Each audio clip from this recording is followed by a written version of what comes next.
They say the universe whispers its secrets to those who listen. I just wish it hadn't chosen me to hear the screams of dying stars. It wasn't a sound, not really. More like a void. A sickening absence where light and energy should have been replaced by an unsettling, all-consuming nothingness. It started subtly, a flicker at the edge of my deeply customized, long-range telescopic array, a star designated LX492, simply gone. Vanished. Not supernova, no residual nebula. Just absent. At first I dismissed it. An instrument malfunction, maybe, cosmic dust obscuring the readings, anything but the truth, because the truth was impossible. Stars don't just blink out, but then another went dark, and another. All in the same remote sector, a region so distant it was practically the edge of observable reality. That's when the whispers turned into a roar, a chilling silence that echoed in the data, in my bones, everywhere, except the one place it should have been. Of course, no one believed me. Dr. Thorne, they'd said, the pity heavy in their voices, the same pity they'd drowned me in years ago after the incident. You're seeing things, stress. Obsession. They relegated me to this desolate outpost, monitoring background radiation, a cosmic janitor sweeping up the universe's leftovers. A fitting punishment, I suppose, for a man who dared to reach too far, too fast. My official title was Lead Researcher, Remote Observation Post-Delta.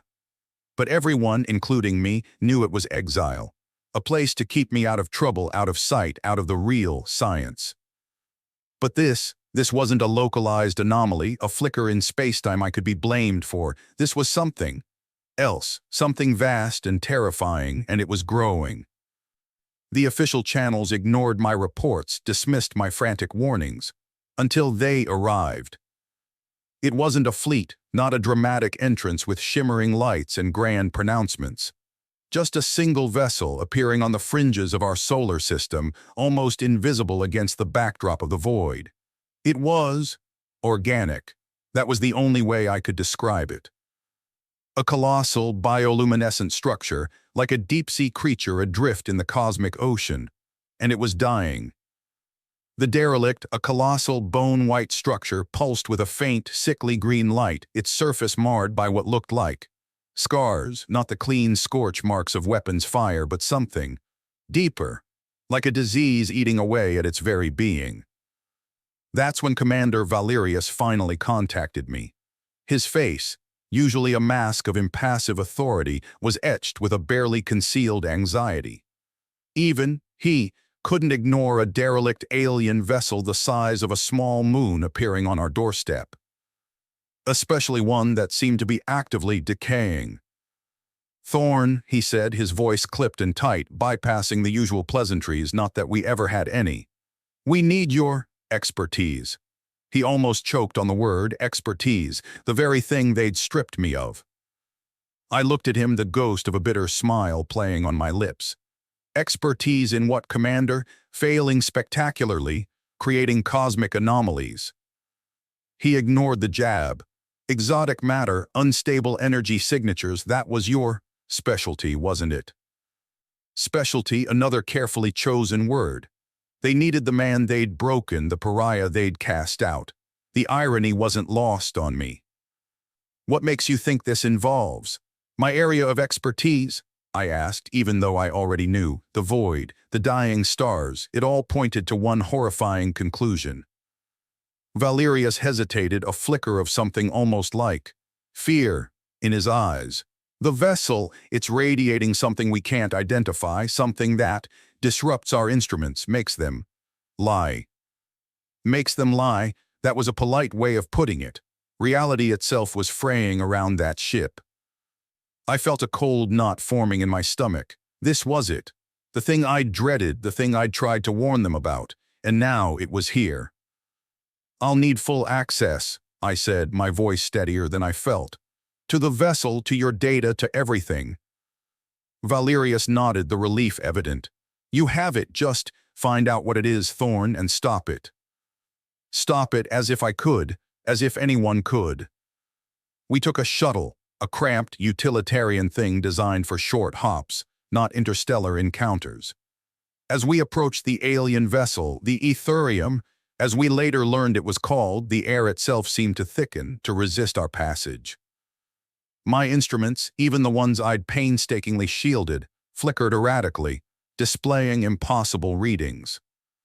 The docking procedure was unsettling. The Etherium didn't have an airlock, not in any conventional sense. Instead, a section of its hull simply dissolved, revealing a pulsating organic membrane that enveloped our shuttle like a living thing. Inside it was beautiful and horrifying. The ship was a cathedral of bone-white structures, interwoven with veins of glowing green energy that pulsed with a slow, dying rhythm. The air was thick with a strange, sweet scent like decaying flowers and ozone, and everywhere there was a sense of loss. A profound, overwhelming sadness that permeated every molecule of the ship. Then we found her. She wasn't what I expected, not a monstrous alien, not a skeletal corpse. She was light, a shimmering, ethereal form, vaguely humanoid but composed entirely of energy. Her voice, when she spoke, wasn't sound but a direct transmission to our minds, a symphony of thoughts and emotions. "Welcome, humans," she said, her voice a chorus of whispers. "I am Kylara, last of the Zelosians." She told us her story, a tale of a civilization that had mastered dimensional manipulation, that had danced between the very layers of reality. Until the void. A cosmic plague, she called it, that consumed energy, unraveled spacetime, and left nothing but emptiness in its wake. Her people, once so proud, so powerful, had been reduced to this. A single, dying being on a derelict ship, drifting through the void. And then she offered us their legacy, their last desperate creation. "We could not stop it," Kylara said, her light dimming, her form flickering. "But perhaps you can." She gestured with a movement that was both graceful and heartbreaking towards a device at the center of the chamber. It was intricate, a latticework of glowing energy, pulsating with a rhythm that seemed to defy the laws of physics. It was beautiful, terrifying, and utterly incomprehensible. "The Chrono Weave," she whispered, the effort seeming to drain the last of her strength. "It manipulates spacetime itself too, unstable for us, but you, humans, you are different.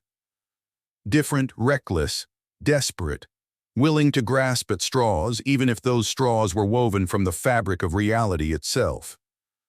As Kylara faded, her light dissolving into the ship's mournful glow, she uttered one final warning, a plea that echoed in the sudden, absolute silence. "The void accelerates, the galaxy has little time." And then she was gone. We were alone, in the heart of a dying alien ship, with a device that could either save us or destroy everything. And then it happened. The Chrono Weave, untouched, unbidden, activated. A wave of energy surged through the chamber, and for a fleeting, terrifying moment I saw it. A glimpse of the future. A galaxy consumed by darkness, stars winking out like candles in a storm, and humanity gone, erased. The vision vanished as quickly as it appeared, leaving me shaking, breathless, and utterly, irrevocably terrified. The silence in the Etherium was heavier now, a suffocating blanket woven with the echoes of Kylara's final warning and the phantom vision of a devoured galaxy. The Chrono Weave hummed before me, a chaotic symphony of light and energy that seemed to mock my understanding of physics. It was, without a doubt, the most complex and terrifying piece of technology I'd ever encountered, and I'd once tried to build a miniature star in my basement. That ended poorly. Valerius, ever the pragmatist, broke the silence. "Report, Thorn, what is that thing?" "It's complicated," I said, running a hand through my already disheveled hair. I could feel the sweat trickling down my temples, a cold counterpoint to the unsettling warmth radiating from the device. "Kylara called it the Chrono Weave. It manipulates spacetime. Manipulates like time travel. One of the shuttle crew, a young lieutenant named Park, asked, his voice a mixture of awe and disbelief. I shook my head. Not exactly, more like rearranging it, or unarranging it in the case of the void. English thorn, Valerius growled. Can it stop this void? Theoretically, yes, I said, my gaze fixed on the swirling patterns of energy within the chrono-weave. But it's not a weapon, not in the conventional sense. It's more like a key to the underlying architecture of reality itself. That's when the memories hit me, a wave of nausea and regret crashing over me. The sterile white walls of the lab, the hum of the containment field, the excited chatter of my colleagues. And then the blinding flash, the deafening roar, and the sickening feeling of spacetime itself, ripping apart. I'd been trying to create stable exotic matter, a substance with negative mass energy density. The theory was sound, the mathematics elegant, but the execution catastrophic. A localized spacetime rupture, a tiny tear in the fabric of reality.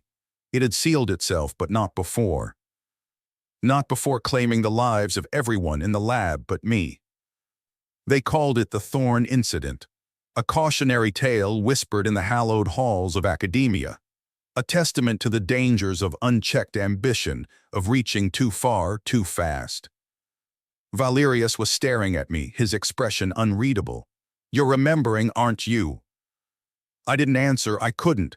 The guilt, the shame, the sheer terror of that day. It was a constant companion, a shadow that clung to me like cosmic dust. This is different, I finally managed to say, my voice hoarse. This is bigger than anything I could have imagined, the void. It's not a natural phenomenon, Calera said. It was created. Created, Park asked, his eyes wide. By who? A long-dead civilization, I said, pulling up the data Calera had transferred to my datapad before she vanished. They were obsessed with energy efficiency. They sought to eliminate all waste, all entropy. They tried to achieve perfect order. Valerius frowned. Perfect order, what's wrong with that? Everything, I said, a bitter laugh escaping my lips. The universe. It needs chaos, it needs entropy. It's the engine that drives everything from the formation of stars to the evolution of life. These void architects, as I'm calling them, they tried to eliminate it. And in doing so, they created something monstrous, something that unravels the very fabric of existence. The chrono-weave pulsed again, and I felt a shiver run down my spine.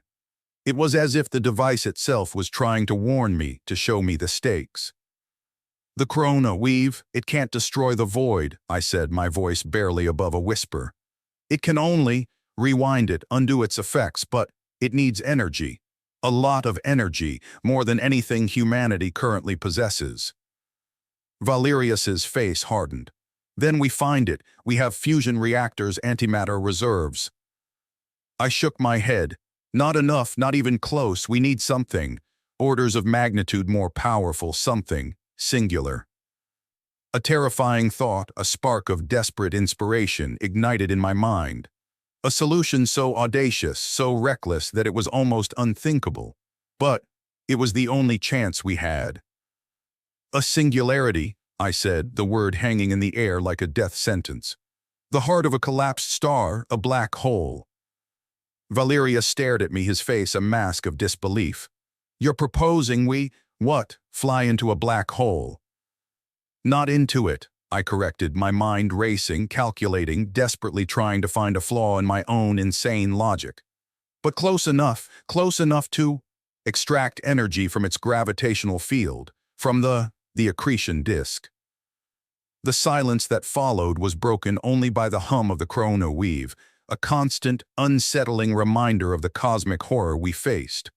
I knew what they were thinking, that I was mad, that the exile, the guilt, the years of isolation had finally broken me. But I also knew, with a certainty that chilled me to the bone, that I was right. It's suicide, Thorn, Valerius finally said, his voice flat.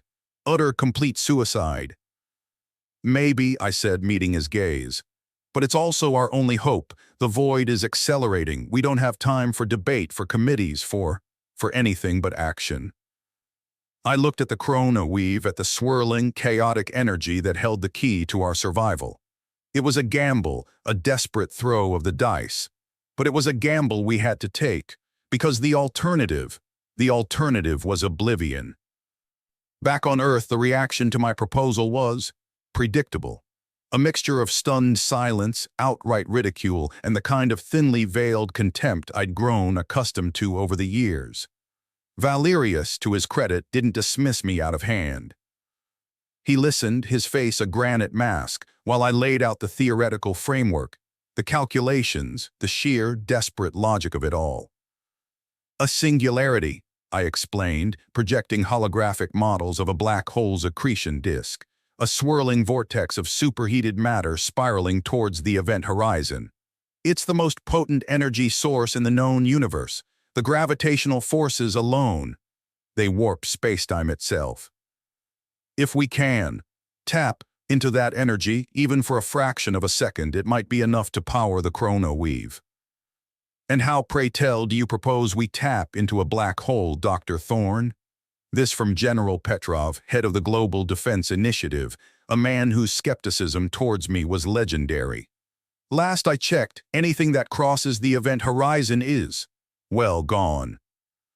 We don't cross it, I said, my voice firm despite the tremor of fear that ran through me. We skim it. We use a modified version of the Etherium's drive, its ability to interact with spacetime on a fundamental level. We create a localized distortion, a gravitational slingshot that allows us to extract energy from the accretion disk without getting pulled in. A slingshot, Petrov repeated, his tone dripping with sarcasm. Around a black hole, have you completely lost your mind, Thorne? Possibly, I admitted, but has anyone else got a better idea? The silence that followed was my answer. The reports of the void's expansion were coming in faster now, entire star systems blinking out of existence, the darkness spreading like a malignant tumor across the galactic map. We were running out of time. Valerius, after a long, agonizing pause, finally spoke. What are the risks? Catastrophic, I said bluntly. If we miscalculate, if the containment field fails, if the chrono weave overloads, we could be crushed by the gravitational forces, ripped apart at the atomic level, or worse. We could trigger a chain reaction, accelerate the void's expansion. So it's either a slow death by cosmic nothingness or a quick one by, well, cosmic everythingness, Valerius summarized, a grim humor flickering in his eyes. Essentially, yes, I agreed. And you're volunteering for this mission? I nodded. It's my responsibility. I understand the chrono weave better than anyone, and I have something to prove. He studied me for a long moment, then let out a sigh. All right, Thorne, you have your green light, but if you screw this up. I know, I finished for him. I'll be more than just a disgraced scientist. I'll be a footnote in the history of a dead galaxy. The construction of the Valkyrie, as the new vessel was christened, was a frantic race against time. We cannibalized technology from the Etherium, combining its bioorganic structure with human engineering, creating a hybrid vessel capable of withstanding the extreme conditions near a black hole. The core of the ship was a modified version of the Zalosian drive, enhanced with human-designed shielding and control systems. It was a Frankensteinian creation, a testament to our desperation and ingenuity. The crew was a mix of volunteers and, well, let's just say persuaded experts, scientists, engineers, pilots, and a surprisingly large number of therapists, presumably to help us cope with the sheer existential terror of the mission. I spent every waking moment immersed in the data, refining the calculations, running simulations, trying to minimize the risks. But the truth was, we were venturing into the unknown, armed with nothing but theories and a healthy dose of blind faith. The launch was subdued. No cheering crowds, no patriotic speeches, just a quiet, grim determination. As the Valkyrie lifted off, leaving the familiar blue of Earth behind, I couldn't help but feel a pang of something, regret, fear. Or maybe hope. The journey to the designated black hole, a relatively small but active one located in a neighboring star system, took weeks. Weeks of cramped quarters, recycled air, and the constant, gnawing anxiety of what lay ahead. The closer we got, the more pronounced the effects became. Time dilation, gravitational distortions, the eerie feeling of reality itself bending around us. My instruments, even the ones I'd modified based on Zelosian technology, struggled to cope. Readings fluctuated wildly, displaying impossible values. The universe, it seemed, was actively trying to discourage us. And then we saw it. It wasn't a black circle, not really. It was an absence. A region of space where light itself couldn't escape, surrounded by a swirling maelstrom of superheated plasma, the accretion disk, a cosmic whirlpool of unimaginable energy. But it wasn't the black hole itself that caught my attention. It was what was orbiting it. A structure, vast, impossibly complex, a shimmering web of interconnected rings and spheres encompassing the entire black hole. A Dyson sphere. "What is that?" Valerius asked, his voice hushed with awe and a touch of terror. It's a Dyson sphere," I said, my voice barely a whisper. "A megastructure designed to harness the entire energy output of a star, or in this case, a black hole." The implications were staggering.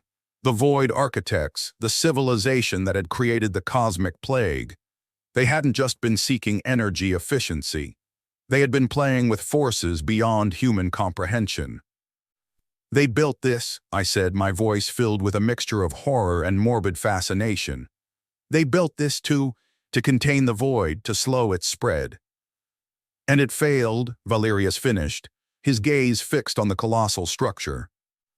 "It's failing," I corrected, "but it's still functioning somehow." The Dyson sphere was a chilling testament to the void architect's ambition and their ultimate failure. It was a warning etched in the very fabric of spacetime. A warning that we, in our desperate attempt to save the galaxy, were about to ignore, because we had no other choice. The Dyson sphere was silent, a tomb of unimaginable scale, a monument to a civilization that had reached for the stars and in doing so had unleashed a cosmic horror. We approached cautiously, the Valkyrie's shields at maximum, every sensor strained to its limit, searching for any sign of life, any hint of what had become of the void architects. There was nothing. No energy signatures, no transmissions, no movement. Just the cold, sterile perfection of the megastructure, a web of interlocking panels and energy conduits that stretched for millions of kilometers, dwarfing even the black hole at its center. "It's empty," Lieutenant Park said, his voice a hushed whisper, echoing the awe and unease we all felt. "Like a ghost town the size of a solar system." "Not entirely," I corrected, my gaze fixed on a faint, rhythmic pulse emanating from the very core of the sphere near the black hole itself. "There's something, down there, something, alive." Valerius frowned. Alive after all this time, what could possibly survive in this graveyard? "I don't know," I admitted, "but whatever it is, it's connected to the Dyson sphere and, I think, to the void itself." We decided to investigate. It was a risk, a colossal one, but staying put wasn't an option. The void was still out there, still spreading, and the chrono weave was our only hope. We had to understand what the void architects had done, how they had tried to contain the plague they had unleashed, and most importantly, how their efforts had failed. We used the Valkyrie's modified Zelosian drive to navigate the intricate network of the Dyson sphere, carefully avoiding the massive energy conduits that pulsed with a power that could vaporize us in an instant. The scale of the structure was overwhelming, a testament to the sheer engineering prowess of a civilization that had mastered energies beyond our comprehension. As we approached the core, the rhythmic pulse grew stronger, accompanied by a faint, almost imperceptible hum. It was a sound that resonated not in our ears, but in our very bones, a vibration that seemed to tap into the fundamental frequencies of the universe. And then we found it. In a vast chamber at the heart of the Dyson sphere, suspended in a field of shimmering energy, was a single being. Not organic, not energy, but something in between. A creature of solidified spacetime, its form constantly shifting, flickering, like a holographic projection struggling to maintain its coherence. It was humanoid vaguely, but its limbs were elongated, its features distorted, its eyes empty voids blacker than the black hole itself. It was surrounded by a network of intricate devices, humming with the same rhythmic pulse we detected earlier, devices that seemed to be both drawing energy from the black hole and containing it. "What is that thing?" Valerius asked, his voice a mixture of horror and fascination. I think it's a Zorian," I said, my memory struggling to recall the fragmented data Kalara had shared.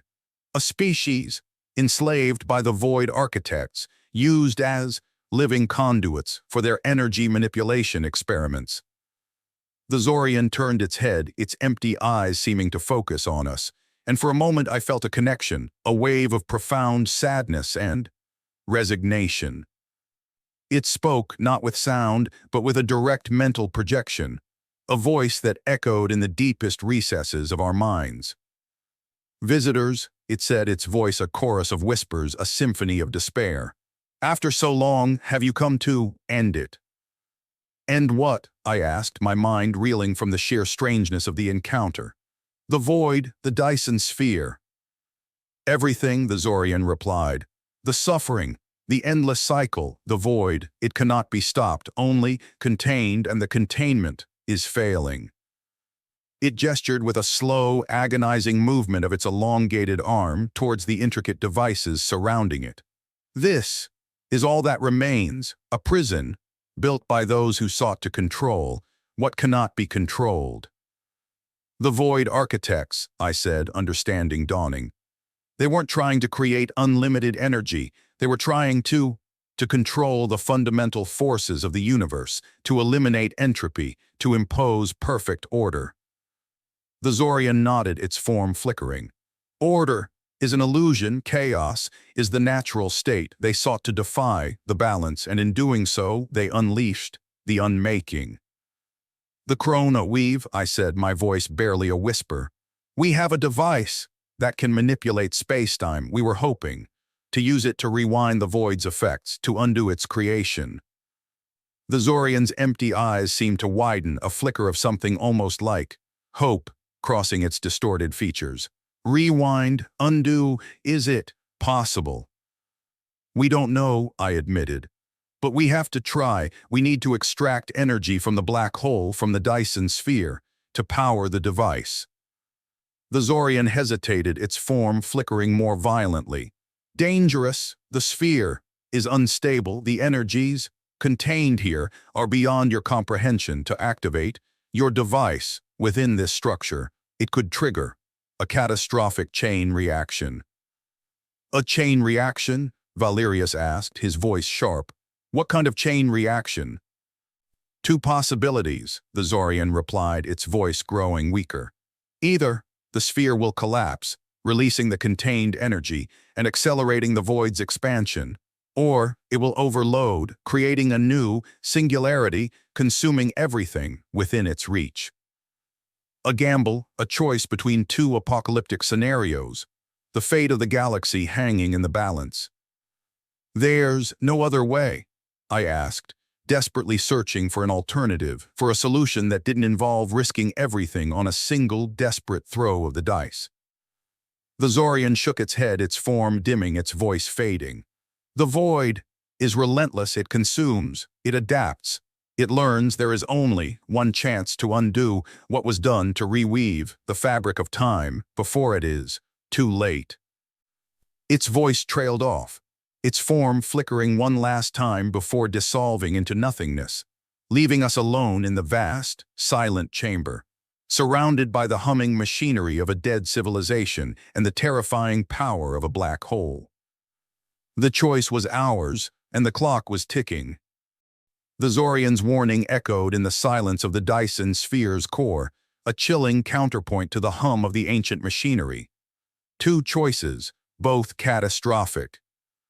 Either unleash the contained energy of the black hole, accelerating the void's expansion and consuming the galaxy even faster, or trigger a new singularity, wiping out everything within reach, including us.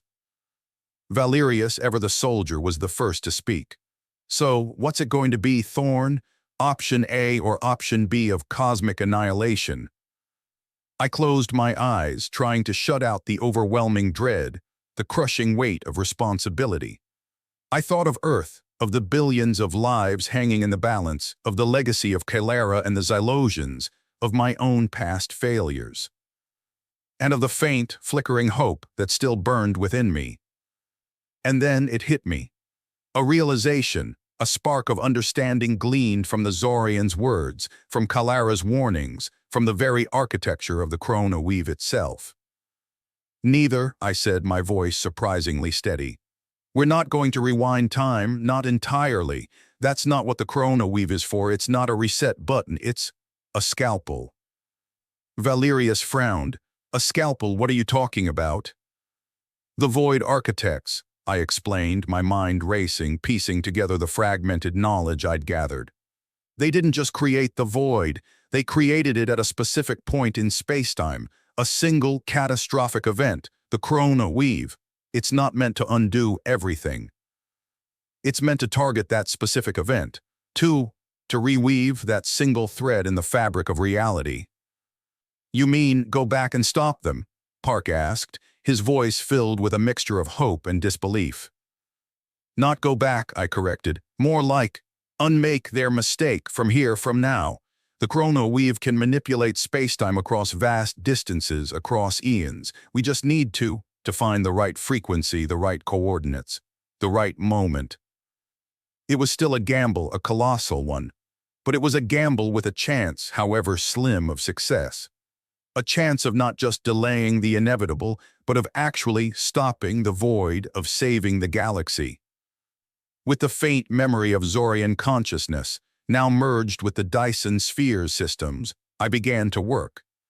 We recalibrated the Chrono Weave, focusing its energy not on the black hole itself, but on the spacetime coordinates of the void's creation, a point in the distant past, light years away. It was like trying to thread a needle in a hurricane. The Dyson sphere was shaking, groaning under the strain of the contained energies, the encroaching void pressing in on us like a suffocating darkness. My instruments were screaming, displaying values that defied all known physics. Valerius and Park, despite their lack of scientific understanding, stood by my side, their faces grim, their hands steady on the controls, ready to execute my commands, to trust in my desperate last-ditch effort. The energy readings, they're off the charts, Park reported, his voice strained. The containment field, it's barely holding. We're close, I said, my hands flying over the Chrono Weave's controls, adjusting the intricate patterns of energy, searching for the precise resonance, the exact frequency that would unlock the fabric of spacetime. Just a little more. And then I found it. A flicker, a resonance, a moment of perfect alignment. The Chrono Weave pulsed, a blinding flash of light filling the chamber, and for a fleeting instant I felt it. A connection, a bridge across time and space to the moment of the void's creation. Now, I shouted, slamming my hand down on the activation control. The Chrono Weave unleashed its power, not as a destructive force, but as a surgeon's scalpel, a precise, targeted pulse of energy that rippled through the fabric of spacetime, reaching back to the distant past, to the moment of the Void Architect's catastrophic error. The Dyson sphere shuddered violently, the containment field flickering, threatening to collapse. The chamber was filled with a deafening roar, a cacophony of energy and distortion. And then silence. The shaking stopped, the humming ceased. The Chrono Weave went dormant, its energy spent. We stood there, breathless, exhausted, uncertain of what had just happened. Had we succeeded, or had we simply sealed our own doom? Slowly, cautiously, we checked our instruments. The readings were normal. The gravitational distortions were gone. The time dilation effects had vanished. And then we looked outside. The Dyson sphere was changing. The shimmering web of interconnected rings and spheres was dissolving, not collapsing, not exploding, but unraveling, like a tapestry being carefully, meticulously unwoven. The black hole at the center remained, a silent, enigmatic presence, but the energy surrounding it, the swirling vortex of the accretion disk, was calming, stabilizing. It worked, Park whispered, his voice filled with awe. You did it, Thorn, you actually did it. Valerius let out a long, slow breath, the tension draining from his face. The void, it's gone. I checked the long-range sensors, scanning the sector of space where the dying stars had first alerted me to the threat. The stars, they were back, shining brightly, steadily, where once there had been only darkness. It's gone, I confirmed, a wave of relief, of exhaustion, of disbelief washing over me. We did it. But the victory was not without its cost. The Valkyrie, caught in the backlash of the Chrono Weave's activation, had been thrown clear of the Dyson sphere, but not without damage. Our shields were depleted, our engines were offline, and we were adrift, light years from home. We were stranded, but we were alive, and the galaxy was safe. It took weeks for a rescue team to reach us. Weeks of rationing supplies, of repairing the ship, of staring out at the star-filled void. A void that was no longer a threat, but a promise. When we finally returned to Earth, we were greeted not as exiles or madmen, but as heroes. The story of the Valkyrie, of the Chrono Weave, of the civilization that had almost destroyed everything in their pursuit of perfect order, spread like wildfire, a testament to human resilience, to our willingness to face the impossible, to embrace the unknown. I was no longer a disgraced scientist, a cautionary tale. I was something else, a survivor, a savior perhaps, or maybe, just a man who'd finally learned to listen not just to the whispers of the universe, but to the whispers of his own conscience. The Chrono Weave was secured, studied, its secrets slowly, carefully unveiled. It was a power that could reshape reality, a power that humanity now held, a power that we had to wield with wisdom, with humility, with a profound understanding of the delicate balance of the universe. My exile was over. I was offered positions, accolades, honors, but I turned them down. I had no desire for fame, for recognition. I had seen the face of oblivion, and it had changed me. Instead, I took a quiet position at a small observatory, far from the bustling cities, far from the centers of power. I looked up at the night sky, at the stars that had once seemed so distant, so uncaring, and I listened. Because the universe is always whispering. It whispers its secrets, its wonders, its terrors, and it whispers its warnings. We, humanity, had been given a second chance, a chance to learn from the mistakes of the past, to embrace the chaos, the uncertainty, the beautiful, terrifying messiness of existence. We were no longer just inhabitants of a small, fragile planet. We were guardians. Guardians of spacetime, entrusted with a power that could save or destroy. And as I looked up at the star-filled sky, I knew that our journey had just begun. The universe was vast, infinite, full of wonders and horrors beyond our wildest imaginings. And it was up to us, to humanity, to choose our path, to decide what kind of future we would create. The universe whispers its secrets, but it also whispers its warnings. It's up to us to listen to both, and perhaps to whisper back.